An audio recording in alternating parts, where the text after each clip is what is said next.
Who'll be under center for the Saints? Another great question. Drew Brees reportedly could return to practice today, but it's still up in the air whether or not he'll go Sunday.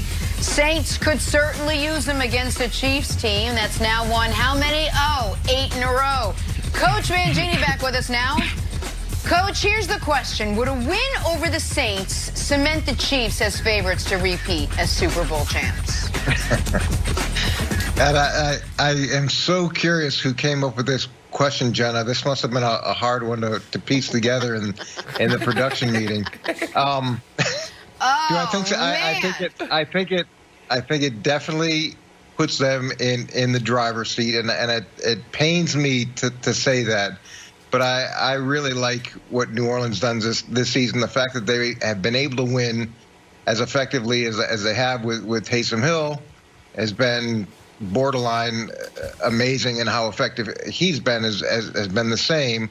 Now, that being said, coming off the loss that they had, they're going to get an angry team. They're going to get a focused team. They're going to get a team that's very good defensively and can run the ball against probably their greatest weakness, the Chiefs' greatest weakness, which is stopping the run. If it is a Super Bowl preview, the value in this is similar to when we played St. Louis, the Rams, the first time in the regular season. Then we're able to play them again in the Super Bowl. You gain a lot of information from this experience. But I'd say beating a team like the Saints at this point, with a little bit of an asterisk with no Drew Brees, definitely puts them in the driver's seat. Listen, people know that what I'm going to say here. The Chiefs have been the favorites all year. Everybody knows that, and they're almost too good to be interesting. Now, the run defense is bad. It's actually worse. I think the Chiefs have the worst run defense in football.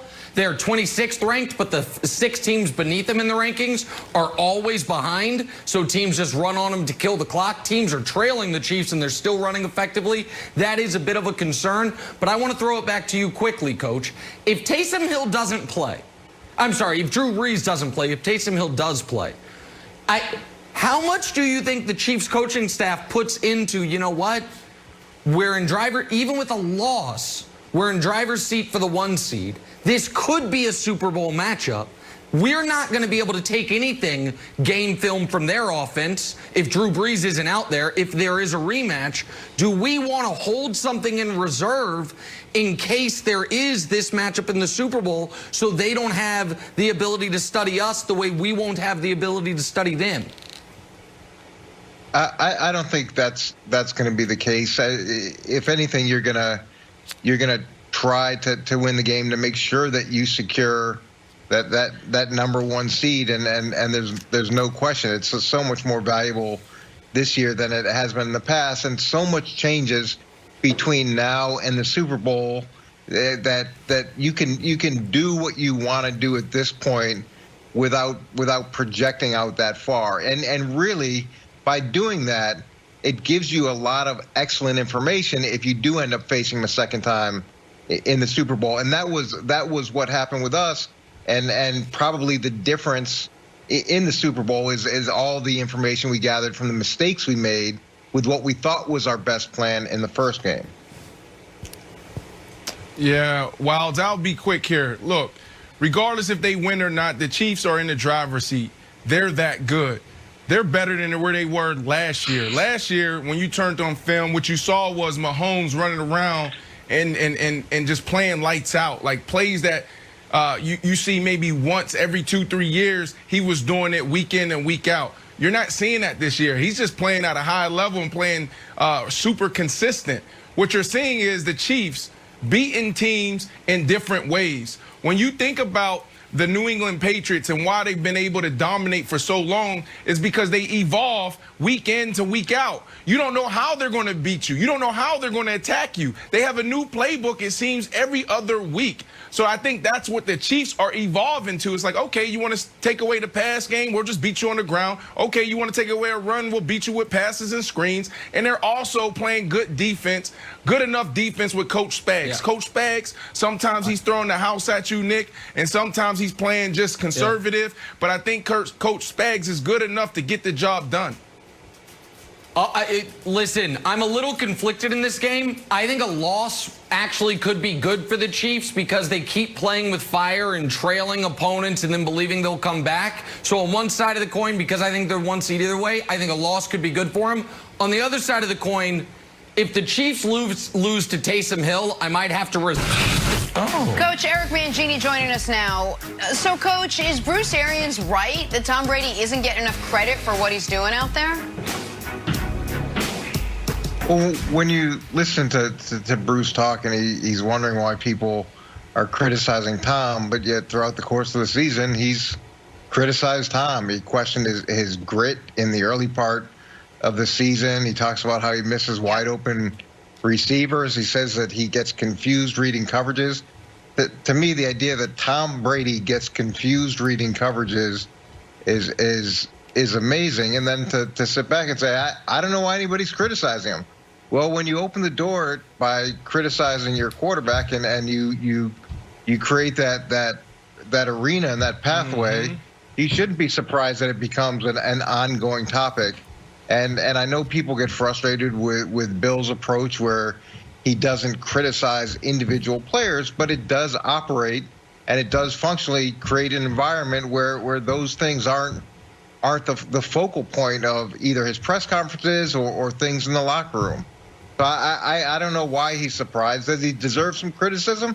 Of course he does. Any starting quarterback is going to get criticized throughout the course of the season. So the question I would have for you, Coach, is what's the difference between honesty and criticism? If one of the reasons why everyone loves Bruce Arians is because he's a straight shooter and he tells it like it is, he's like an old Western sheriff. But there was one moment where I was like, oh, you could really take a shot at Tom Brady and you chose not to. Because a lot of this stuff, like Brandon, like earlier in the season, broke it down when he missed Mike Evans. And Bruce Arians was like, that's Tom Brady's fault. And Brandon's like, no, that was the double X. That was the double X smoke route go alpha. That was actually Mike Evans' fault. And Bruce Arians was like, yeah. But we're stuff that normal people can see with the naked eye.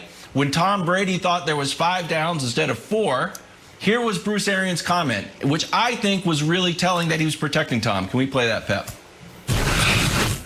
Bruce, at the end of the game there, that last drive, it looked like Tom might have been confused with what down it was. Did he not know it was 4th down? Yeah, he knew. He knew. So for me, Coach, that shows that he is willing to protect him and he's not criticizing him all the time. Well, yes, what's the difference between, in terms of criticism and honesty? And I'm fine with people being honest as long as you're honest about your own performance as well. And as long as you're honest about the things that you could have done better. And as a coach, as an offensive coordinator, you have the ability to talk to the quarterback every single play. So you can easily say, hey, Tom, remember now it's 3rd down. We got to do X, Y, and Z. Okay. And to say that he should just know what down it is, of course. But is there a problem with reminding guys? It happens all the time, regardless of how many years someone has in the league. You're constantly coaching and trying to put them in the best position because in the heat of the moment that can be lost, even with the most experienced guys. All right.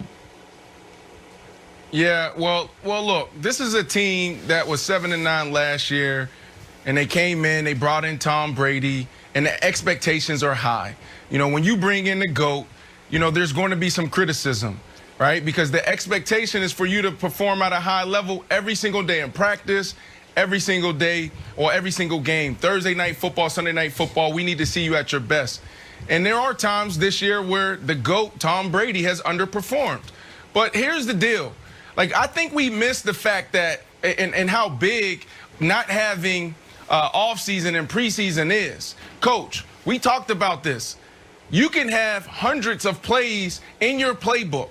And where you built that chemistry and that continuity is in the offseason. We take our playbook and we break it down into phases. Okay, here's phase 1. We're going to put in a quick game. We're going to install just the fundamentals and the basics. And then as the weeks go by, we start implementing more and more and more. And then we get to training camp come July, and we start all over again. So everybody's on the same page. So for Tom to be in this situation where this team was 7-9 last year, they got one more win than they had last year, and they're the 6th seed going into the playoffs, and they can potentially go into the playoffs as one of the hottest teams on a 4-game win streak. I think this is a win. Tom Brady needs to play better in other spots, but at the end of the day, the criticism is warranted. But we also need to highlight how hard it is for this team to come together on the offense, Nick. Okay, I'm fine with that. I also am fine with us being honest about the Tampa Bay Bucks. We can do, before we show Brady's numbers, we can do a tale of the tape. They have one of the 5 best defenses in football. They're great on that side of the ball. They have an offensive line that at various points this year has been called the best offensive line in the league. They have a stable of running backs, Ronald Jones, Leonard Fournette, hell, Shady McCoy's there. They might have the deepest wide receiver room in the league, and they have 3 legitimate tight ends.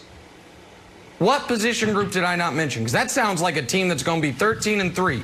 Oh, the quarterback. Let's see how he's doing. Can we show it, please? How's Tom Brady doing? Well, his completion percentage is worse than Dalton's. His yards per attempt is worse than Cam Newton. He's got more picks than Daniel Jones, and his passer rating's beneath Baker Mayfield, and everybody hates Baker except me. So, I don't know, Coach. It just seems to me that maybe Tom Brady is underperforming.